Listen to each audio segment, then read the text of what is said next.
molecules of ammonia. So when we add nitrogen and hydrogen in 1:3 combination, it will form ammonia. So the proportion of materials, the proportion of these two gases introduced into the reaction chamber is very important. Also, we have to remove the product. So two molecules of ammonia has to be removed. So the second is the to find out the amount of materials evolved by the process. So the primary application where we need flow measurement. And secondarily, as we know, most of the high houses may have a water connection. So in some other countries, in some other parts of the world, they have a cooking gas connection, steam connection, all things are there.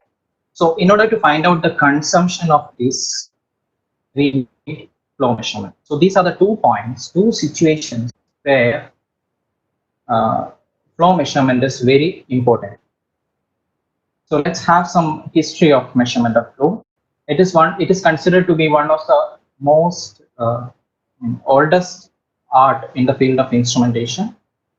We have evidences that Romans used this flow measurement in their hydraulics and public engineering works, and many scientific names were scientific names are associated with hydraulics and pneumatic fluid mechanics, which leads to flow measurement.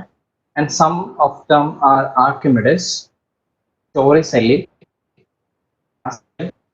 Euler, Bernoulli, Reynolds, much other in the list. So let's have some introduction of flow measurement. So flow measurement is actually finding out the flow rate of either solids, liquids, or gases. This gases and liquids are collectively termed as fluids. So liquid occupies same volume at different pressures, and that is why liquids are collectively known as liquids are otherwise called incompressible fluids, whereas gases occupy different volumes at different pressures and are termed as compressible fluids. So there are 2 ways of measurement of flow. One, find out the volume, how much volume is flowing, which is usually expressed in meter cube per hour, or liter per minute, that is LPM, liter per hour, that is LPH. In some other situations, like we all have heard during our last 2 flood seasons, the water flow out, amount of water flowing out of Idukki Dam, that is expressed in gallons. When we are expressing huge units, we say the unit used is per hour. Then the thing is to find out the mass flow, rate, which is usually expressed in tons per hour or kilogram per minute, and so on. So basically, flow is of 2 types. One is the laminar flow, and another is the turbulent flow, which you can see in the figure. So compare the laminar flow to a situation students are coming to an assembly, school assembly by line. So all are coming in a line. That means there is what you call order is there. So it is very highly ordered. All the layers are in parallel. Whereas the turbulent flow situation can be compared to people who are going for a first day, first show movie. So move and there, and they are in a highly disordered state. So in turbulence, the fluid turns chaotic. So whereas in turbulence, we have rapid fluctuations. Laminar flow is usually having low velocity. Turbulence having Laminar profile is like a parabola. That is, the air which is at the center of the pipe is in the highest value. When we are moving towards the inner surface, the friction forces increases and hence the velocity decreases, which will give us a parabolic profile. Whereas in turbulence, we have a logarithmic profile. So something like the same velocity for a particular layer almost. Now we will distinguish this laminar or by a number called Reynolds number. I'll tell you in the next slide. Reynolds, if the Reynolds number is less than 2200, considered to be laminar, whereas if the flow is great, Reynolds number is greater than 4000, flow is considered to be turbulent. Reynolds number is a ratio of two forces, that is the inertial force to viscous force. Since it is a ratio of two forces, it is a dimensionless parameter. You can see the inertial force in the numerator. So as the numerator increases, Reynolds number increases, and hence it promotes turbulent flow. And the viscous force is in the denominator. So as the denominator increases, the number decreases, and hence increasing viscous force promotes laminar flow. So this is the equation for finding out the Reynolds number. Re is equal to rho Vd divided by mu, where rho is the density of the fluid, V is its velocity, D is the diameter of the pipe, and mu is the viscosity. So as Re increases, there is a risk of turbulence. There is a risk of turbulence. So if for a particular and for a particular pipe, density, viscosity, and diameter is constant, we can say that as velocity increases, turbulence increases. Now we move to the classification of flow meters. Flow meters are classified mainly depending upon the physical principle involved in its operation. There are many flow meters available. We are limiting our discussion to 4 different types. First one is the variable head flow meter, which is otherwise called a differential pressure flow meter. The second one is variable area, and the other ones are mechanical, and we can see one by one. So first one is variable head flow meter, which is based on the Bernoulli's theorem. Bernoulli's theorem states that in a fluid stream, the sum of pressure, velocity, and elevation heads at a point is equal to their sum at any other point in the direction of from the first point plus the losses to friction between these 2 points. So this is the Bernoulli's theorem. So we can consider a fluid which is having density rho flowing through pipe of variable cross-sectional area. So the pipe is get different levels from a reference point x, reference line xy. So we consider a small volume BC BDEC, which is having a volume of V. The mean area of cross section is A1 and the thickness is ds. So when this volume is up, the area of cross section decreases. So in order to maintain the fixed volume, the thickness increases. So the mean area of cross section reduced to A2 will have an increase in thickness of ds2. So ds2 is the final thickness. So we are pushing this volume element with a force F1, and there experiences another backward force F2. So this is the situation, and this fluid is assumed to flow with a mean velocity v1 at section 1 and v2 at section 2. Now we for work is volume of fluid. The work done is the difference in works at two locations. Since the volume element is flowing in upward direction, the force at section 1 is considered as force. So the equation is W, the work done W is equal to F1 ds, nothing but force into displacement, minus F2 ds. So this F1 can be rewritten as force can be rewritten as pressure into area. So if P1 is the pressure at location 1 and P2 is the pressure at section 2, we can rewrite the equation as P1 A1 ds1 minus P2 A2 ds2. As we know, area into thickness is the volume. So A1 ds1 is the volume element at first location. A2 ds2 is the volume element at the second location. So we can rewrite P1 V1 minus P2 V2. We know this one V1 and V2, all the volume elements are same. So we can replace it with single value V. So the final equation will become W is equal to V1 plus V2 into V. So next we will look at the change in kinetic energy.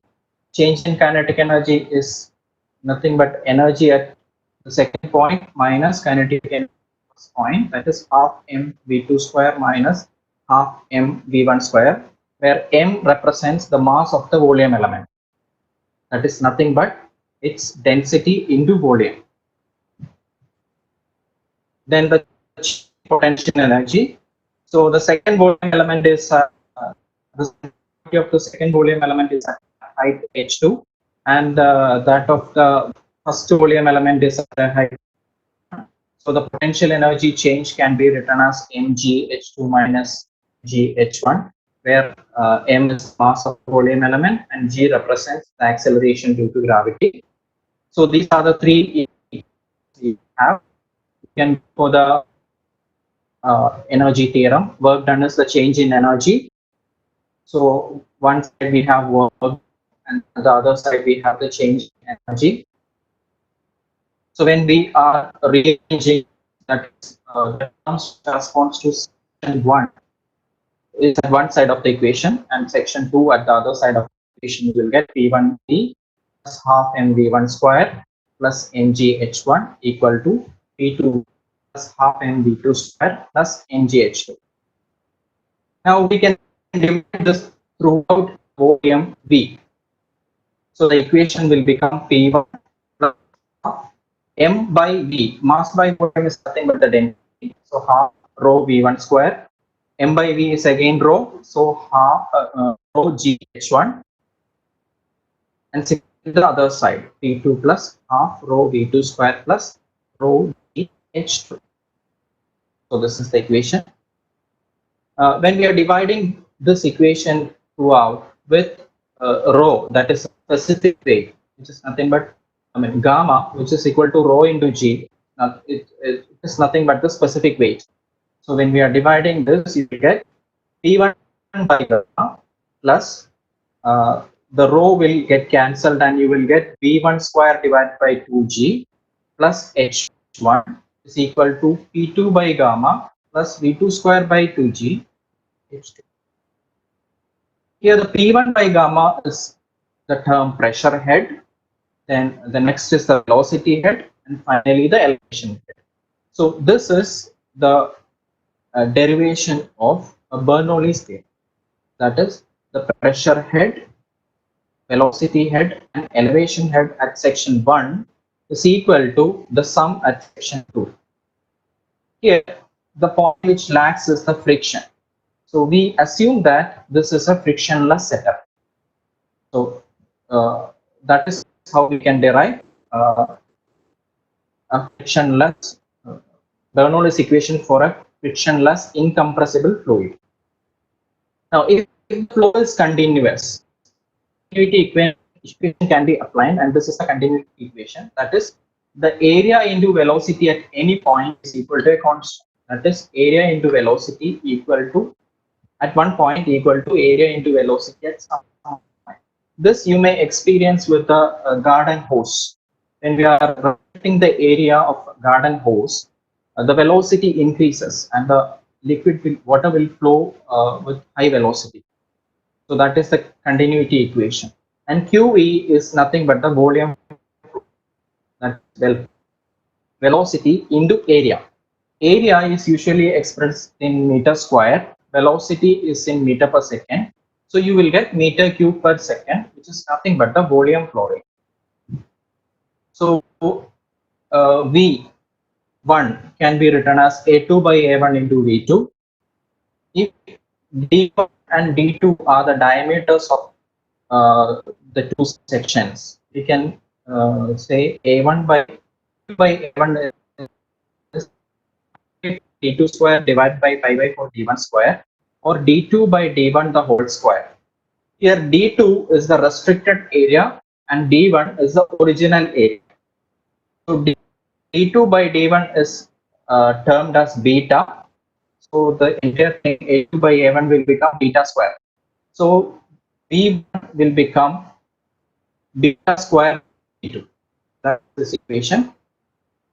So we have the equation we derived from the Bernoulli's theorem, P1 by gamma plus all the heads at one point equal to all the heads at the other point. When we are changing this to make V2 square by V1 square, both of the terms is having a denominator 2g. When it goes to the other side, it will come in the numerator. So P2 by gamma minus P1 by gamma plus H2 minus H1. So when we are replacing V1 square with beta square V, the equation will become V2 square into 1 minus beta raised to 4 equal to the other thing on the side of the equation. So that is this equation.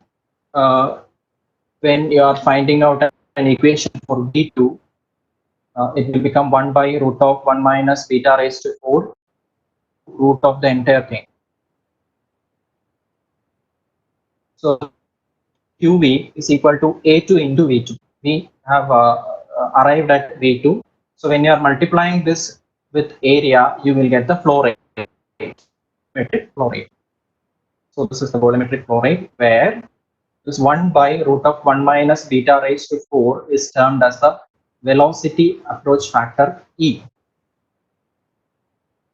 Now, so far we have not considered the friction and contraction. About contraction, I'll tell you something later. But here, so far, we have not considered the friction and contraction. So this can be included. This can be compensated with a coefficient called discharge coefficient C. So when you're the first equation which we see is a theoretical one, but for practical approaches we have to have a coefficient called discharge coefficient. So when we are including that coefficient to the equation, you will get the final equation QV equal to C A2E into root of all the other things. So the C is the discharge coefficient, E factor, and A2 is the restricted area. So this is the equation. And so if we kept these 2 points, 2 sections at same elevation, the difference H2 minus H1 will become 0. So we can neglect that part. We can remove that part. So the equation will become QV equal to C A2E root of 2G by gamma P2 minus P1. That means all the other parameters except P2 is constant. That is QV can be considered as proportional to the square root of the difference. Now, this is the theory behind variable head flow meter. Then we move to the flow meter which we use in practical situation. The first one is an orifice plate. This is the figure. It is a simple plate of metal with a circular opening. Depending upon the position and shape of this opening, we can have 3 different configurations. First one is the concentric. Why I've put it in red is our area of discussion is limited to concentric. So eccentric, that is the opening is more close to the bottom side of the pipe. In the previous slide, you can see this is the orifice plate. We have a hole inside and we have a tongue. This tongue is for identifying the position of the hole if it is eccentric. So this is eccentric. We have a solid segment and an open part. Then this is segmented. These are the three different combinations. Segmented means it is a semicircular shape and it is more close towards the bottom side of the pipe. This eccentric and segmented orifice plates are used for situations where the fluid is having some suspended particles, some colloidal particles. As the flow velocity increases means the velocity head increases. We are keeping the elevation head constant. So in order to stick on to the Bernoulli's principle, the pressure has to come down. Now, this is the pressure profile when you are using an orifice. So this is the orifice plate.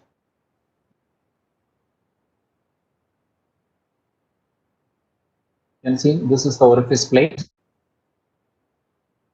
So the pressure profile, we are we have actually 12 different sense points where we will sense pressure.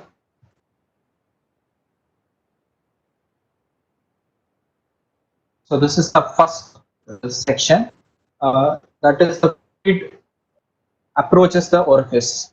So up to 2, there is a constant pressure. That is the pressure of the fluid. Then further it proceeds. 2, 3, and 4.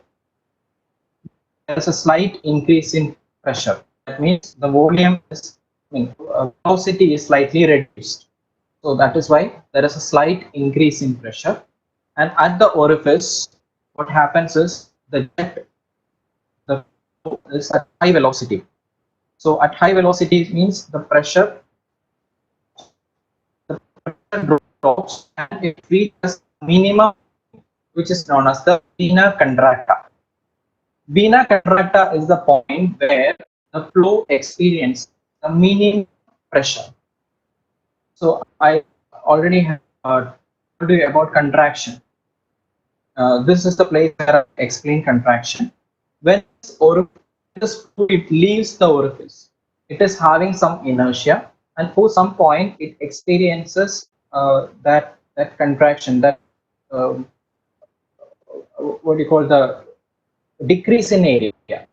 So the area is like still vena contracta. Since the area is minimum at vena contracta, the velocity is maximum and hence the pressure is. So from the vena contracta, it starts its recovery, pressure recovery. So the pressure recovers in session, but you can see there is a net pressure loss. The upstream and downstream pressures are different. There exists some pressure loss. So this is a commonly used pressure tappings. We have a pipe tap and flange tap. Flange is nothing but the thing which we can use for hole orifice. So pipe tap, we usually take the upstream tapping at a distance of D. D is nothing but the pipe diameter from the orifice, and downstream D by 2. So this is the commonly used setup, but in some cases it may adversely affect the discharge coefficient. The discharge coefficient may vary. In those situations, we will switch to the corner tap, where we will make a hole at the flange, which is at some degrees, which is less than 45 degrees, and we will take pressure from the two sides of the orifice. That is one thing. But some situations, it is not highly recommended to hold the pipe, drill the pipe or the flange. In that cases, holes will come with the assembly. That is called the flange valve. So it is actually integrated with the flange. We need not make any holes in this situation. We have two different configurations here. So that is all about the pressure tapping. Then we can see some thing about the construction of orifice plate. Usually we use a stainless steel SS or gunmetal or bronze for manufacturing of orifice plate, which may vary depending upon the application. And thickness of the orifice plate is very important. Usually 1.5 millimeter thickness is less than 15 centimeter, that is 6-inch diameter, and more than if the pipe dia is more than 6 inch, we will go for 3 mm.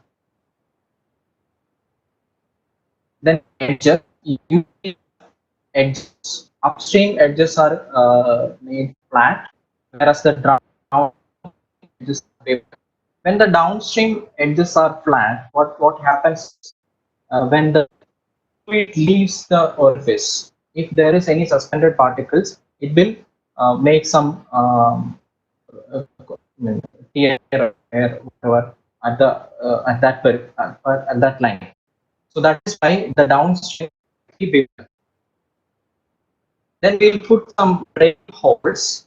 That is, if we are using liquids, there may be some some diffuse gases in it. So in order to provide a path for the gas, we'll put a drain hole at the top of the top side of the pipe.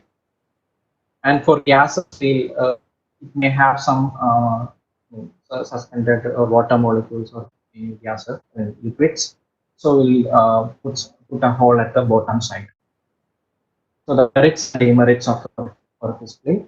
It is very simple in construction. You can see it's a simple plate with a circular hole, and its reliability is high. When we are talking about the demerits, it is having so we have to do some compensation for that to use. So additional compensating is needed. This wear and tear causes calibration changes. So that is one of the disadvantages. High pressure loss is there. Upstream pressure and downstream pressure are different. There is high pressure loss. This is due to the abrupt change in area. So the change in area is sudden, and it is not used with very high fluid densities. And so also some particles may block tapping, the upstream and downstream tapping, which we use for finding out the P2 pressures. This block tapping may demand frequent maintenance.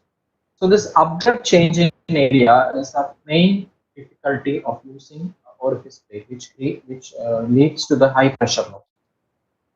So suppose we have any other device with change in area, gradual change in area, that will be better, and that is the flow nozzle. So in flow nozzle, we have gradual increase of cross section. You can see the area of is decreasing, and this segment can be considered as 1/4 part of an ellipse. So we have different flow nozzles with different eccentricity of the area. So this is one of the things.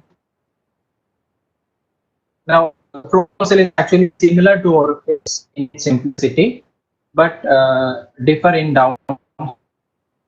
So the pressure loss is comparatively less in flow nozzle when we are comparing that with orifice. This curved form of approach allows colloids to pass through. The performance is better at velocities, but the difficulty is here we lack an expansion cone. So downstream we don't have any expansion cone. So that is one of the difficulty of flow nozzle, and this leads to the evolution of other category, which is known as the venturi. Here uh, we have Excuse three me, sir. sections. One is the yes. Hello. Sorry for interrupting, sir. Hello. Sir, actually, can you hear me, sir? Yeah, yeah. Okay, sir. Some students have requested you to speak a bit louder. I think there is some issue with the audio. It's breaking. Can you check? Yeah, sure, sure. Is it okay now? Yeah, yes, sir. Now it's okay. Meanwhile, a small notice to the attendees. You can post your questions in the Q&A box. Please don't forget to ask your queries as the faculty is taking the class. Okay, sir, you can continue. Thank you. Okay, thank you, thank you. So flow nozzle, we lack a downstream expansion cone. So the evolution of the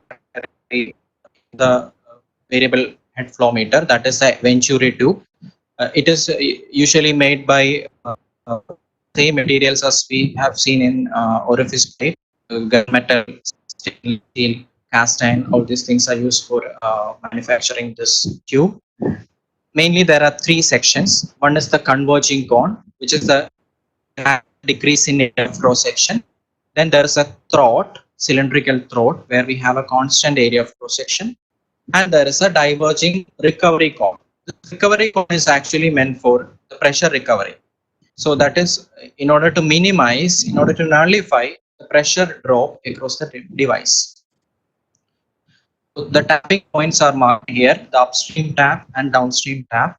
Upstream tap is at the starting point of the converging cone, and the downstream is at the throat. So you can see some holes, but annular chambers. That is around the circumference we have put some holes. These holes are meant to average the pressure at that particular point before its transmission to the measurement system. So it is noted that the discharge coefficient is almost about 0.99. That is, it is approximately equal to 1.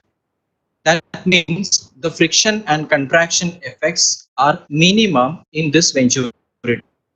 And the discharge coefficient is constant for beta. Beta is nothing but the diameter ratio for 0.25 to 0.75. That is the diameter of the pipe and ratio of the diameter of the restriction and the diameter of the pipe. Merits and the cross section need not be circular. You can have a rectangular cross section, or you can have a square cross section. So the cross section need not be a factor in Venturi tube. It is resistant to abrasion. Demerits are large dimension is not feasible. Why? Because the cost will become high for the manufacturing of this device, and is used when orifice plate cannot be used. So if we can have orifice plate for this particular application, we will go for orifice plate. If orifice plate cannot be used for the application, then we will go for the other two, that is the flow nozzle and the Venturi tube. So this is an evolution from orifice to flow nozzle to Venturi tube. Next we will see the variable area flow meter. Now we have the same equation which we have derived in case of variable head flow meter, that is flow rate is equal to C discharge coefficient, A to area of cross section, E velocity approach factor into root of G by pressure. Now if you are keeping the pressure difference constant, what will happen? G is a constant, gamma is constant, E is constant, and C is constant. The only thing which we can vary is A2. So if we are keeping the pressure difference constant, the flow rate will become proportional to E2. That is the area of procedure. That is why the name variable area flow meter. It's otherwise called variable aperture meter or constant pressure drop meter or rotameter. Rotameter is just a brand name for this. It's actually having two sections. One is the vertical tube, which is a tapered cone, which is made up of either glass, stainless steel, or panel. This material is varied depending upon the application, depending upon the nature of the fluid used. There is a which is otherwise called bob, which is made up of brass or stainless steel, some type of plastic. So this is a variable area flow meter. Now we can see the various forces acting on the float when it is inside the conical pipe. So one is the gravitational force, that is the weight of the float which is acting downwards. This down arrow indicates the force is acting downwards. So the gravitational force is equal to Vf rho f g, where Vf is the volume of the float, rho f density of the float, and g acceleration due to gravity. That is one force. Other is the buoyancy, buoyant force, which is acting upward. That is B is equal to Vf, again volume, rho is the density of the fluid, g acceleration due to gravity. Drag force, which is the force by the velocity of the fluid flowing up. So the drag force is also in upward direction, which is proportional to the square of velocity. It is half k af rho v square. K is a constant that we'll see later. Af is the area of the float. Rho, v is the velocity of the float. Rho is the density that we already have seen. So these are the three equations. So you can see two forces are acting up, one force is acting downwards. So in order to balance the float at a particular position, all these forces, the sum of upward and somewhat downward forces must be equal to, they should be balanced. So that is why W is equal to B plus D. I'll substitute the values. So from this we'll formulate an equation for V square.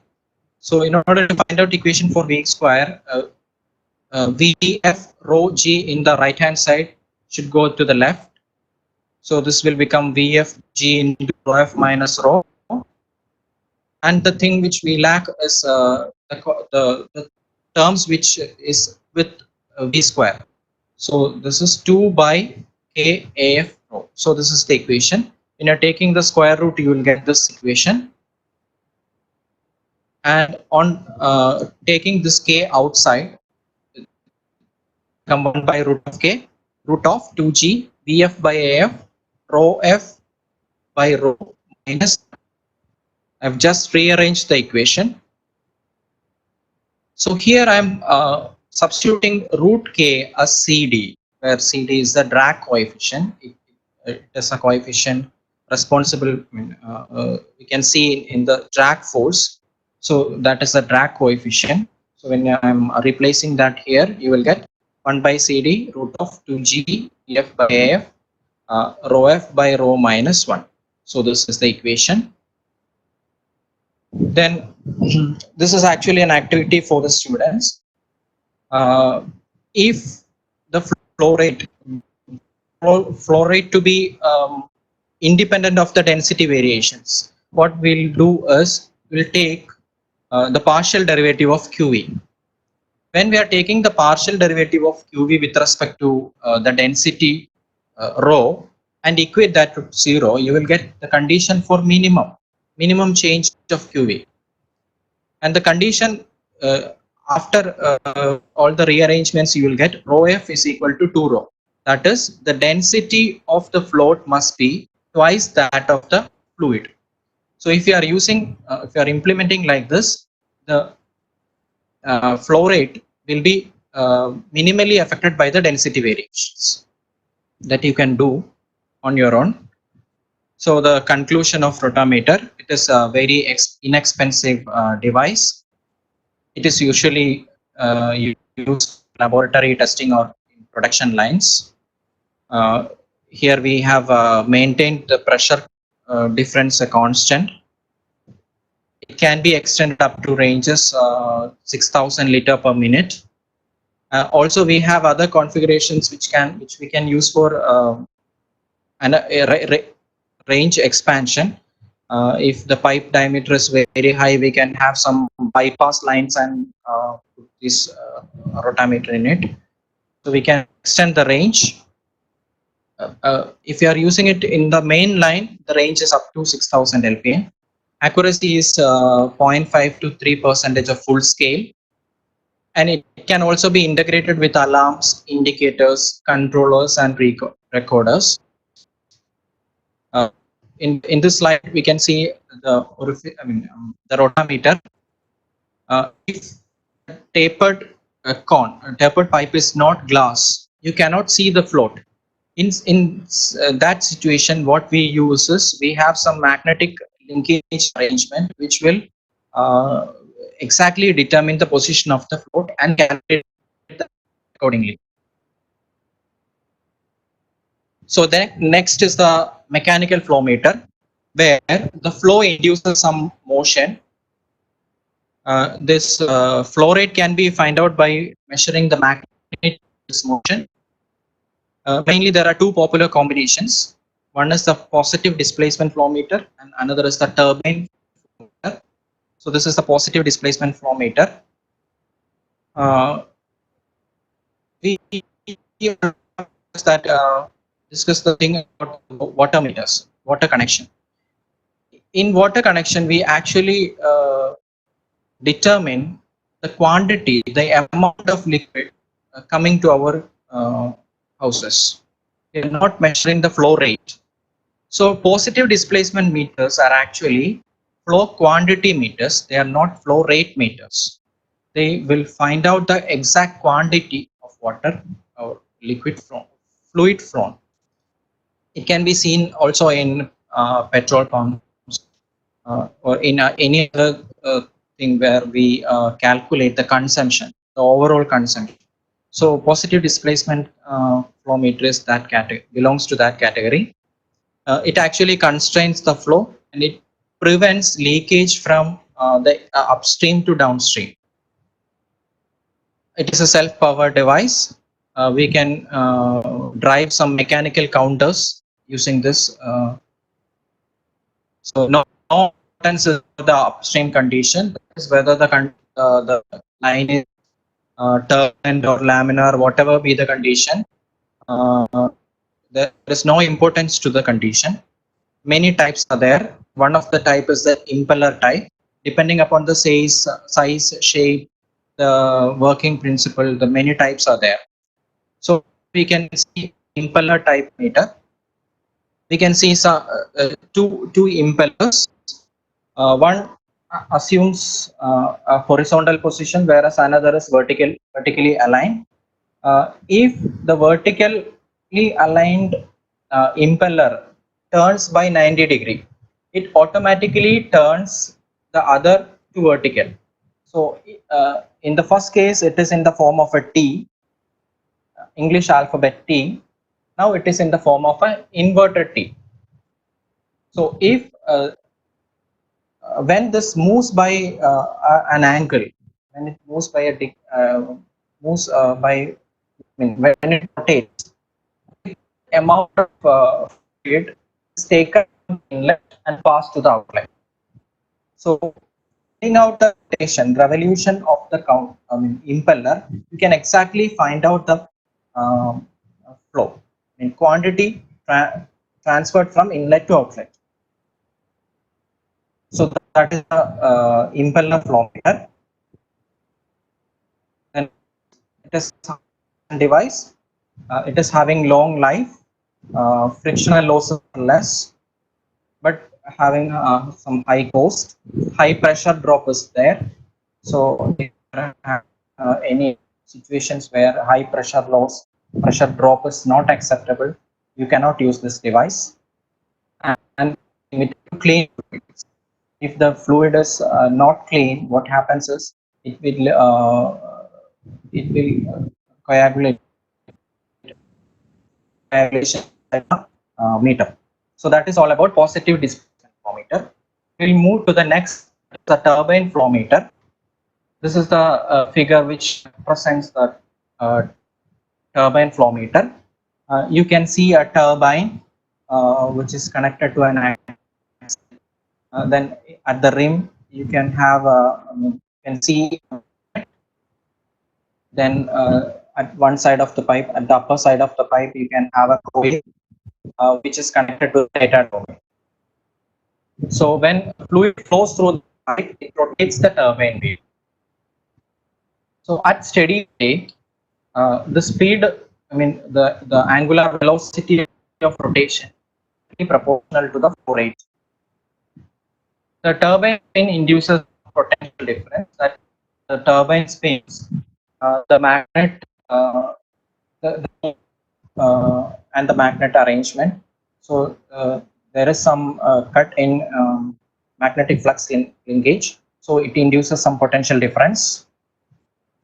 So we have two different types.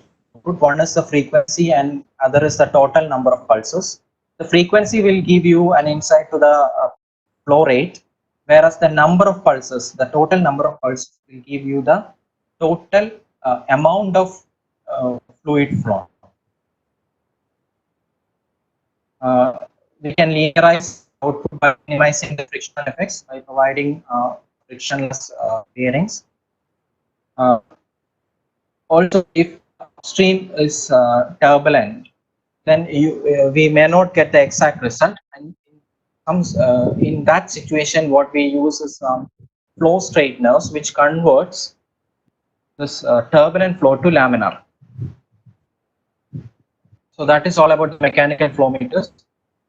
Then we will go to the final section, that is the electrical flow meter. Here the electrical energy is required for measurement. That means this is a passive category of meters. There are mainly three kinds of electrical flow meters. One is the electromagnetic flow meter, ultrasonic flow meter, and the other is anemometer. We'll see one by one. Electromagnetic flow meter, which doesn't obstruct the flow. The basic principle is Faraday's laws of electromagnetic induction. It is ideally for conductive liquids, and conductivity must be in the order of micro Siemens per meter. This is the figure.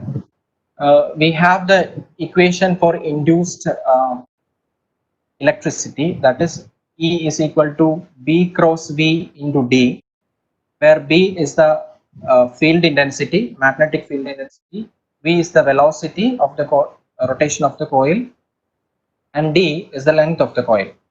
So when we are expanding this, you will get B cross V will become BV sin theta.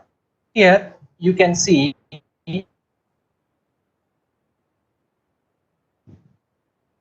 this is the electric field, this is the magnetic field, and this is the flow.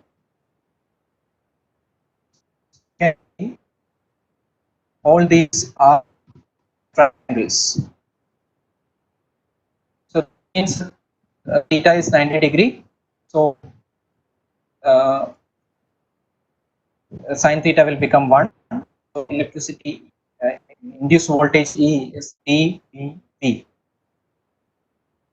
So QV, the flow rate, is area into velocity. You can find velocity from the previous equation. That is, A is the area, E, the induced electrical signal, D is the distance, that is diameter of the pipe, and B is the field intensity. So this is the setup for electromagnetic flow meter. It is very simple in construction. No moving parts are there. Hence, we doesn't experience any hysteresis or head losses there.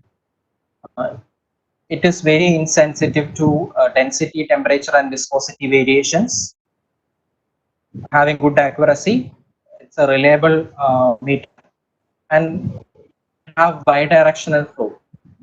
That is, you can measure by flow in any direction. Demerits are it is only liquids. The conductivity at least be in the order of micro Siemens per meter. pipe should be full. That means if any gap is there, we cannot get the exact reading. The pipe should be full. It is costly for small pipes. When you are using small pipes, the cost is high. Now we'll move to Excuse me, ultrasonic sir. flow meter. Yes. Hello, sir. Okay, Yeah. so we have reached the final 10 minutes of our session.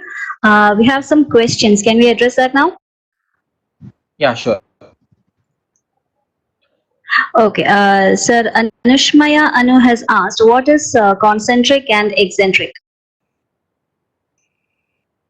Concentric and eccentric. Concentric means the circular hole is at the center. Eccentric means the circular hole is at one side of the pipe, either at bottom or at top. Usually at the bottom of the pipe. That is the difference between concentric and eccentric. Okay, then Ms. Akshara has asked, where is variable head flow meter used in practical application? In practical applications, you can use this variable head flow meter for any applications. What the difference is, if you are using glass, the liquid should be clean. If the material of the cone, if it is glass, the liquid should be clean. Otherwise, we can go for other configurations, but the application is limited to 6,000 liter per minute.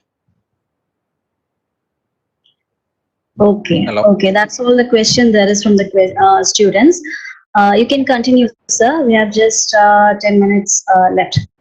Okay. Okay. Thank you, sir.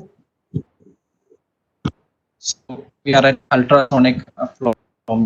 There are two methods. One is the Doppler frequency shift method, and another is the transit time method. In Doppler frequency shift, we transmit ultrasonic waves into the flow. Then some suspended particles may be there, which impart some frequency shift. Frequency shift is proportional to the velocity of flow. We'll measure the frequency shift with some electronic counters, and we will calculate the instrument mainly. That is the Doppler frequency shift method. What other is the transit time?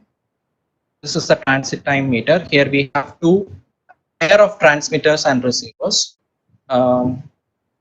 Transmitter A, the signal transmitted by A is received by the receiver A. By transmitter B is received by the receiver B. So both are kept at angle theta. One is at theta, another is at 180 minus theta with the horizontal. The distance between the transmitter and receiver is L, length L for both the pairs. So as the fluid flows with a velocity V, and the ultrasonic with a velocity C, there is a component of the flow velocity to the ultrasonic waves. So for transmitter receiver pair A, the velocity is in aiding. That is, the velocity get added. P cos theta is that in the horizontal direction, in the direction of flow. So the net velocity of the ultrasonic wave is C plus V cos theta, whereas that for the pair B is C minus V cos theta. Why? Because in the other direction we have the negative. So C minus V. So when you are dividing the velocity by the total distance covered, you will get, that is meter per second divided by meter. You will get 1 by S. That is a unit for frequency. So when you are dividing velocity with distance covered, you will get the frequency. Frequency of the pair A is C plus V cos theta divided C plus V cos theta divided by L, and that for B is C minus V cos theta divided by L. So the change can be found out by taking the difference, and you will get 2V cos theta divided by L. Now we have delta T. Delta T is nothing but L divided by 2 cos theta. From this we can get an expression for V is nothing but L divided by 2 delta T cos theta. The merits of this device: no pressure loss is there. It is insensitive to density, temperature, or viscosity variations, as we can see, as we have seen in electromagnetic flow meters. Good dynamics is there. Response is very fast. Wide frequency range. It is also a bidirectional device. It can be used for any pipe sizes. And the demerits are its high cost and must be with some reasonable acoustic conductivity. Otherwise, the ultrasonic wave will not pass. And one point I want to add is that for transmitter and receiver, we use piezoelectric crystals. So piezoelectric crystals are for used as the transmitters of receivers of ultrasonic waves. And the final one is a wire anemometer. It is a small wire, metal wire with some resistance. It is platinum tungsten or platinum constant coated tungsten is used. It is having a length of almost 2 to 5 millimeter. Resistance is also in that range, to 5 ohms, and area of cross section is diameter is in micrometers, microns. So you can see. So this is the thing. Now this thin wire is heated by passing a current. Since the wire is very thin, a small amount of current is required to heat it to a high temperature. Then this heated wire is exposed to flow. Then this flow will take some of the temperature generated through convection. There are two different operating modes. Sorry, one is a constant current anemometer. The current is kept constant, and the temperature change is observed, and this temperature change find a relation with the flow rate. That is the constant current anemometer. The current is kept constant, temperature difference is measured. The second one is constant temperature anemometer, where the temperature is kept constant, and addition, if the flow velocity is high, there is a tendency to the temperature. This temperature drop is compensated by adding some more current, boosting the current. So this change in current is sensed and is finds a relation with the flow rate. In most of the applications, we use constant current anemometer. Why? Because if you are using constant temperature anemometer, and if suddenly the flow stops, so the temperature of the thin wire exceeds and it may burn out. So in most of the cases, we use constant current anemometer.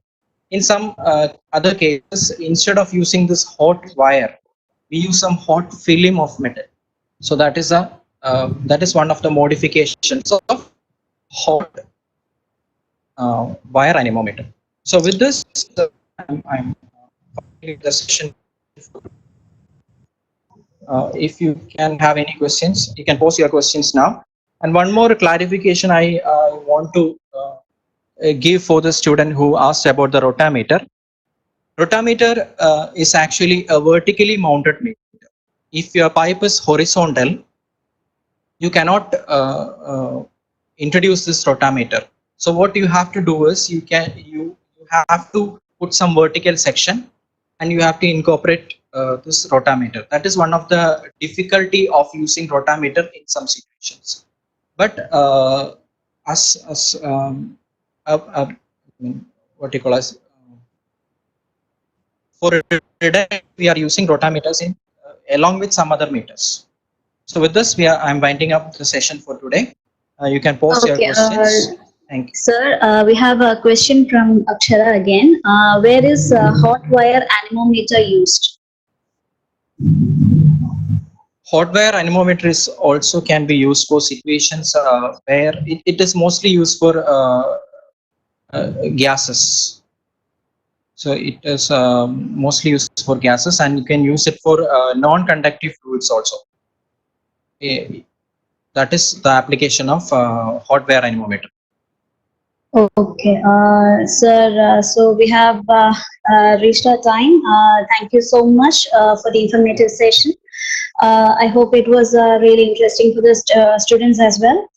And we are looking forward for your further classes. Thank you, sir. Thank you for the time. Thank you. Okay. Thank you so much for the ASA team, Government of Kerala, and many of my friends, my teachers helped me in conducting this session.